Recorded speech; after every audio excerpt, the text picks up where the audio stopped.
की संकल्पना को पूरा करेगी और विकसित भारत की संकल्पना भारत के 140 करोड़ भारतवासियों के चेहरे पर खुशहाली लाने का कार्य करेगी। और उसी खुशहाली के लिए आज मुझे एक बार फिर से यहां पर आने का अवसर प्राप्त हुआ।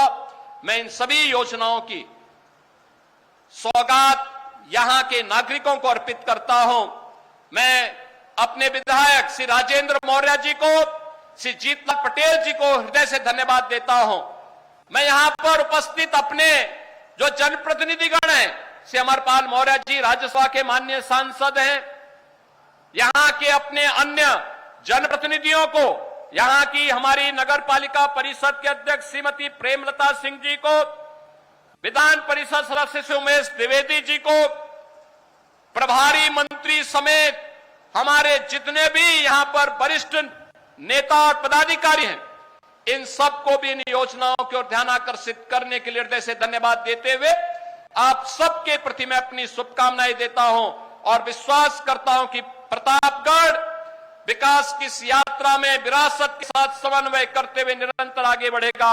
आप सबके प्रति मेरी मंगलमय शुभकामनाएं। धन्यवाद। जय हिंद, जय जय श्री राम। बहुत बहुत धन्यवाद। एक बार जोरदार तालियों के।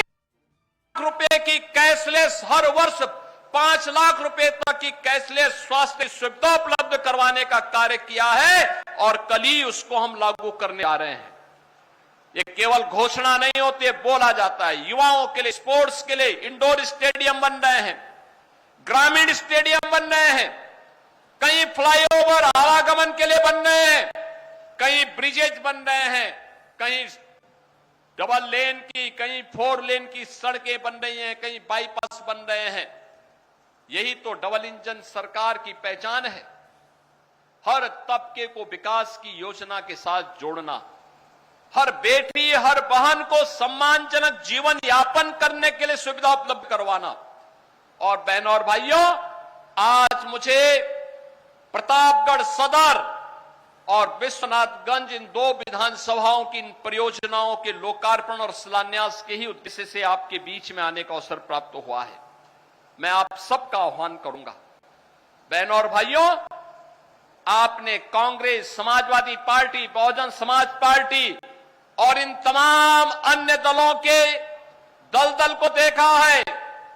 प्रदेश के नौजवानों के सामने, प्रदेश के नागरिकों के सामने जिन्होंने पहचान का संकट खड़ा किया था, वे लोग फिर से चुनाव नजदीक आते हुए देख करके फिर से उनके सिर उठते हुए दिखाई दे रहे हैं। वे साजिशें कर रहे हैं। आज जो प्रगति दिखाई देती है, आज जो पहचान के संकट से मुक्ति मिली है, उपद्रव से मुक्ति मिली है, आज जो उत्साहपूर्ण वातावरण यूपी के अंदर है, आज जो यूपी की प्रगति है, यह प्रगति इन विपक्षी दलों को अच्छा नहीं लगती है। इनको विरासत का सम्मान अच्छा नहीं लगता है। इन्हों मां बेला भवानी हो या मां चंद्रिका देवी मंदिर में या करपात्री जी महाराज के पावन जन्मस्थली के पुनरुद्धार के कार्यक्रम को इन्हें अच्छा नहीं लगता।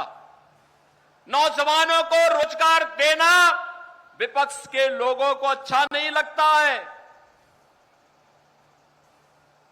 क्योंकि ये नौजवान जब कार्य करेंगे तो ये जातिवाद की राजनीति समाप्त होगी। विपक्ष फिर से जातीय आधार पर समाज के ताने बाने को बांटना चाहता है, छिन्न भिन्न करना चाहता है। हमें इससे ऊपर उठना पड़ेगा, हमें इससे आगे बढ़ना पड़ेगा। और किस किस प्रकार के मुद्दों को लेकर के आते हैं, कोई मुद्दा नया नहीं।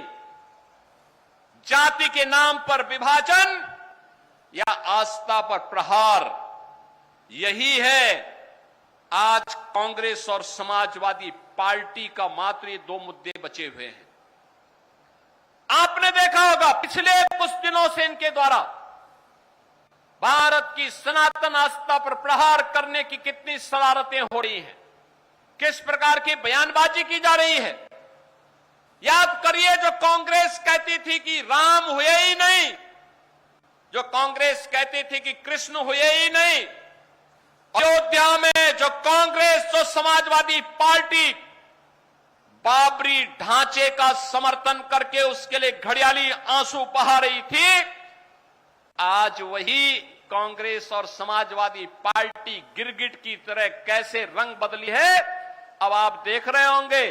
अब कह रहे हैं अयोध्या में आस्था के साथ खिलवाड़ हो रहा है। अरे आस्था के साथ कौन खिलवाड़ हो रहा है तो बताओ पहले। और तुम्हारी आस्था कब से अयोध्या पे हो गई है? ये राम भक्त बोले कि हमारी आस्था अयोध्या पर है।